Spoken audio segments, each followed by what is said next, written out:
안녕하세요. 책을 사랑하시는 여러분, 책 읽어주는 부동산 써니입니다. 반갑습니다. 저는 캐나다 토론토에서 셀링 토론토라는 브로커리지를 운영하고 있는 리얼터입니다. 오늘은 제가 한참 전에 읽고 책을 빌려드렸다가 며칠 전에 돌려받고 재독을 하면서 영상을 준비를 했습니다. 자, 오늘 소개해드릴 책은 슈퍼진스, 슈퍼 유전자인데요. 작가는 두 분이세요. 디펙 초프라, 굉장히 유명하신 의사 선생님이시자 세계적인 베스트셀러 작가이신데요. 초프라 재단 설립자이자 또 뇌분비내과 신진대사 전문의를 취득하시면서 또 동양 철학과 서양 의학을 한재 어울리는 독창적인 건강론을 가지고 계신 세계적인 작가님이시죠. 자, 두 번째 저자는 루돌프 탄지 박사님이세요. 신경과 교수이자 또 하버드 대학교 신경학과 석과 교수님이십니다. 자, 이분 두 분이서 어마어마한 학자 두 분이서 책을 쓰셨는데 이 전 책은 이렇게 슈퍼브레인이라는 세트죠. 슈퍼브레인, 슈퍼진스 요렇게 두 개를 책을 읽었는데 이제 한국 책으로 되어 있는 요 책을 먼저 설명을 드리려고 해요. 오늘은 책은 총 3장으로 구성이 되어 있어요. 자, 1장은 신유전학이 몰고 온 변화의 새바람이라는 장이고요. 2장은 진정한 행복은 현명한 생활 방식에서부터, 그리고 3부는 스스로 이끌어내는 진화혁명, 이렇게 되어 있습니다. 자, 이렇게 나누어 있는 제목부터 이제 슈퍼 유전자, 타고난 사람들의 얘기인가 낚이셨습니다. 첫 장에 그래서 관심을 끌기 위해서 제목을 이렇게 붙이셨다고 고백을 하셨는데요. 이제 그러면서 유전자 탓이라는, 우리의 모든 거는 유전자 탓이라는 그런 굴레에서 과감하게 벗어나라 하셨어요. 아, 내가 머리가 별로예요. 잘 못 외워요. 우리 아빠 머리를 닮아서 이런 것들, 그런 고정관념을 과감하게 버릴 때가 왔다라고 하시면서 이제 분명히 밝히지만 우리 인간의 유전자는 고정적이지 않으며 또 유동적이고 역동적이며 우리가 생각하고 또 행동하는 모든 것에 반응한다라고 얘기를 하시거든요.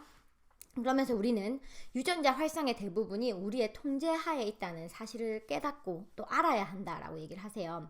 이는 신유전학이 발견해낸 획기적인 아이디어로 이 책의 토대이기도 하다고 얘기를 하십니다.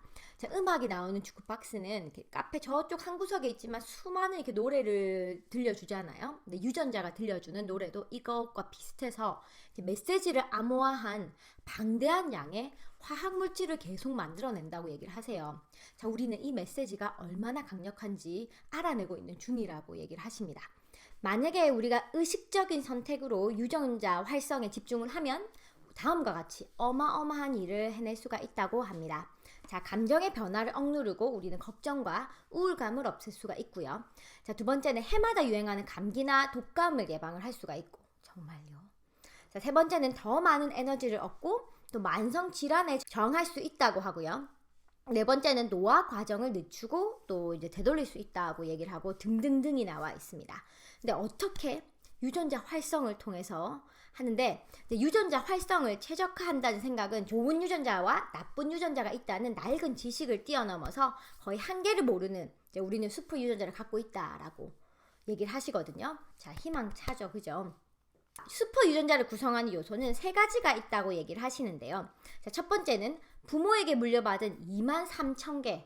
자, 유전자가 23,000개를 우리가 물려받는다고 해요. 또 그 유전자와 유전자 사이에 자리한 97%의 DNA가 이제 이중 나선을 이룬다고 얘기를 하시거든요.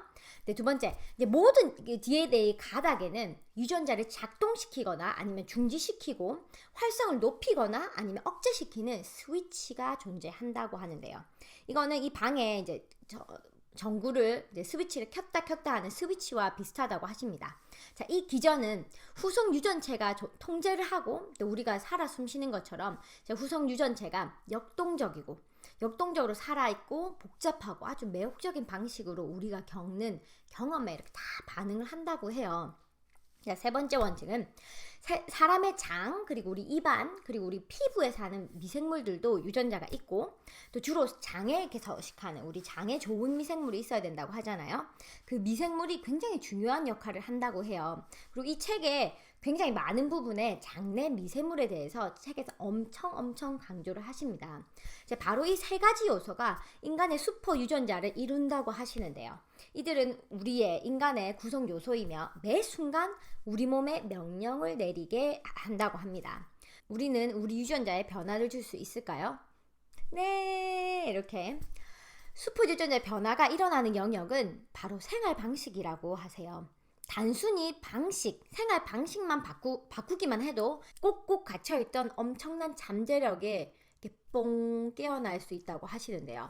자, 이 중에서도 가장 흥미로운 이야기는 이제 몸과 마음 그리고 유전자 사이에 의사소통이 변할 수 있다고 하는 거예요. 이 변화는 우리 단순히 행복 이런 걸 넘어서서 근본적인 진정한 행복에 이르게 해준다고 얘기를 하시는데요. 자, 우리 좋은 유전자, 나쁜 유전자, 우리 언니한테 유전자 몰빵했어 뭐 이런 거 틀에 갇혀있지 않았나요? 자, 이거 다 갖다 버리고 우리 유전자가 가진 힘으로 잠재력을 깨울 수 있게 하는 방법을 소개하도록 하겠습니다.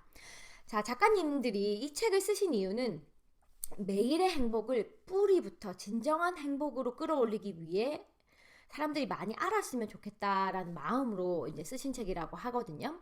자, 이 목표를 이루려면 우리는 우리 유전체에 대한 이해를 바탕으로 변화의 여정을 겪어가야 한다고 하십니다. 자, 우리가 아주 많이 자주 어머 쟤 부모랑 똑같네 뭐 저도 한 번씩 저 애한테 막 그렇게 얘기를 해요. 그러면 이런 표현들은 얼마만큼의 진실이 들어있을까요? 자, 우리가 정말로 아주 작은 변화만을 허용하는 생명작용을 반복하는 그냥 정말 부모님이 물려주신 이 존재 지속에 불과한 걸까요? 우리 상부 구조는 우리가 어떻게 살아가는지에 따라서 항상 바뀐다고 얘기를 하세요. 그 말 즉슨 우리가 믿거나 알고 있는 사실 정반대로 유전자 발현은 굉장히 쉽게 변화한다고 합니다. 자, 이게 좋은 뜻일까요? 나쁜 뜻일까요? 그러면 좋은 유전자를 갖고 있더라도 또 좋은 유전자, 나쁜 유전자는 없다고 쳐도 조금 더 쉽게 변화할 수 있는 유전자를 갖고 있더라도 내가 자꾸 나쁜 음식을 먹거나 나쁜 생활 방식이 있다면 20년 후에는 나쁘다고 생각했던 유전자를 가진 내 동생보다 건강이 나빠지거나 아니면 생활 방식으로 인해서 인생이 바뀔 수도 있다는 뜻 아니겠나요? 자, 그렇게 인간의 유전체도 우리의 선택에 계속해서 반응한다라고 얘기를 하거든요. 뇌랑 같은 방식으로. 따라서 매일의 생활 방식은 유전자 수준에 지대한 영향을 끼친다고 합니다. 자, 몸의 지성이 물리적인 형태를 갖추려면 반드시 유전자 발현을 거쳐야 하고 또 놀라운 사실은 우리의 선택이 먼 미래에 우리 자녀 그리고 손자의 행복에까지 영향을 미친다는 이제 이론을 가지고 계시는데요. 왜냐하면 유전자는 고정된 게 아니라 유동적이고 변화를 한다는 관점에 취하는 새로운 학문이 이제 이 책에서 나온 후성 유전자 학인데요. 전 사실 이 학문의 팬입니다. 제 인생에 희망을 주거든요. 왜냐면 이게 뭐라고 하나 어릴 때 막 뽀얀 피부 뭐 이런 거 가진 게 아니라서 이런 메시지 유전은 바꿀 수 있다. 뭐 하면 할 수 있다. 이런 메시지 전 너무 좋아요. 다 타고난 사람이 다 가질 수 있으면 못 가지게 태어난 저는 사실 너무 억울하잖아요. 그죠? 자, 여기에서는 자, 우리 몸속에 후성 유전자 변형이 일어난 DNA를 후성 유전자라고 해요. 자, 바로 여기서 유전자의 스위치가 마치 전등처럼 딱 켜지거나 꺼지기를 현재 가장 주목받고 있는 유전학 분야인데요. 자, 우리가 이 스위치를 조절을 할 수가 있으면 어마어마한 일이 일어날 수 있다고 상상되지 않으십니까? 자, 이게 그 DNA 구조가 같은 일란성 쌍둥이가 그러면 어느 곳에 살아도 똑같은 인생을 살아야 하는데 그렇지 않은 것의 증명이라고 하는 거거든요. 자, 우리가 다르게 유전자 활성을 한다면 우리의 건강도 그리고 운명도 다르게 발현할 수 있다. 라고 하시는 건데요. 자, 근본적이든 아니든 모든 행복은 이렇게 단순한 두 가지를 거친다고 얘기를 하세요. 자, 첫 번째는 자기에게 좋고 나쁜 것이 무엇인지 알아낸다. 자, 모든 성찰의 기본 자아 성찰, acknowledgement 그게 먼저여야 되는 거죠. 자, 이제 두 번째는 나쁜 것을 피하고 좋은 것만 한다. 근데 첫 단계의 단계를 실천을 하려면 지식이 없거나 아니면 잘못된 지식을 갖고 있는 경우에 신유전학으로 좀 공부를 하셔서 극복을 해봐야 한다고 하십니다.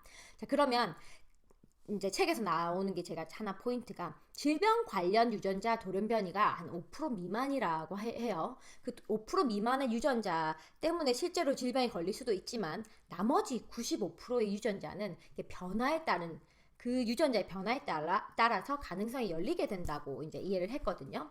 자, 그러면 두 번째 단계. 지식을 실제로 발현하는 단계는 책에서도 그렇게 얘기를 하세요. 이 부분이 제일 힘들다고요. 자, 왜냐하면 지난 40년간 건강에 대한 많은 논문과 메시지는 막 어마어마해졌는데 표준 예방책이 있음에도 불구하고 왜 우리는 더 건강해지지 않았을까요? 작가님들은 이렇게 얘기를 하세요. 의사 선생님들이시니까 바로 실천을 거부하는 태도에 있다고 하는데요. 자, 실천이 답입니다. 자, 책에서는 우리의 유전자가 바라는 삶을 이렇게 표로써 보여주고 있는데요. 자, 보이시나요? 아주 건강한 생활 방식이라는 거죠. 우리가 보면서 다 아는 거지라고 하죠. 근데 그렇게 다 모든 항목에 떳떳하신 분 거의 없으실 거예요. 그죠? 저도 찔리는 부분이 이제 한 두세 군데가 있는데 자꾸 뭘 하다 보면 잠을 줄여요. 근데 잠을 좀 더 자야 된다고 하고, 그리고 너무 몰아붙이지 않게 저렇게 빡빡하게 삶을 살아가면 안 된다고 이렇게 얘기를 하는데 참 좀 찔리는 부분이 있는 체크 문항들이 있더라고요. 자, 변화의 걸림돌. 이 환경일까요? 아니요. 우리 자신이라는 생각이 듭니다. 그럼 우리가 실천할 때 가장 걸림돌이 되는 그 선택들, 그 선택을 할 때 꼭 기억해야 된 세 가지에 대해서 말씀을 드리겠습니다. 자, 아무리 이제 작은 일상의 선택이라도 선택은 굉장히 어렵고요. 당연하죠. 그죠? 우리 그 느낌 알죠? 선택은. 그래서 선택의 기술을 향상시키려는 노력을 해야 하지만 그 노력 대신에 그저 내키는 대로 행동하기는 아주 쉽죠. 자, 우리에게 뭐가 좋은지는 아는데 행동하는 거, 아는 것과 행동하는 건 아주 다른 문제이기 때문인데 그 차이점 때문에 선택의 기술을 익혀야만 합니다. 자, 예를 들면 레스토랑에 가가지고 식사를 끝나고 나면 뭐 이렇게 달달한 케이크, 디저트 메뉴를 드릴까요? 아니면 티를 드실래요? 그린티? 뭐 이렇게 하는 부분에서 잠시만요 하고 대답을 하고 딸기 케이크를 먹을까 하고 디저트 메뉴를 보면 이 시선이 멈추는 순간이 가장 중요합니다. 자, 선택하는 순간에 자신이 어떤 모습을 보려면 이때가 가장 적절한데요. 자, 유혹을 받아들일까? 아니면 말까? 자, 만약에 일주일에 단 하나의 변화라도 일으킬 수 있다면 진정한 행복을 향한 발걸음은 점점 빨라질 거라고 확신합니다. 자, 그러면 한 달 뒤에는 실제로 나아지는 기분을 느낄 수 있고 또 1년 뒤에는 그 변화가 완성될 것입니다. 자, 아침마다 건강한 쉐이크를 마실까? 아니면 달달한 머핀 너무 좋아. 이걸 근데 끊자. 이 단순한 선택이 슈퍼 유전자에 긍정적인 메시지를 전달해서 유전자 활성을 바꾸게 된다고 하는데요. 자, 그러면 또 이론편이 여기까지가 왔고요. 자, 내일은 이 유전자 활성을 하는 선택을 어떻게 해야 하는가? 많은 책에서 대부분 그냥 선택은 이렇게 하세요. 올바른 선택을 하세요 라고 하는데 어떻게 실천할지 알려주는 책은 잘 없죠. 내일을 기대해 주세요. 캐나다 토론토에서 책 읽어주는 부동산 써니였습니다. 내일은 실천편으로 다시 돌아오겠습니다.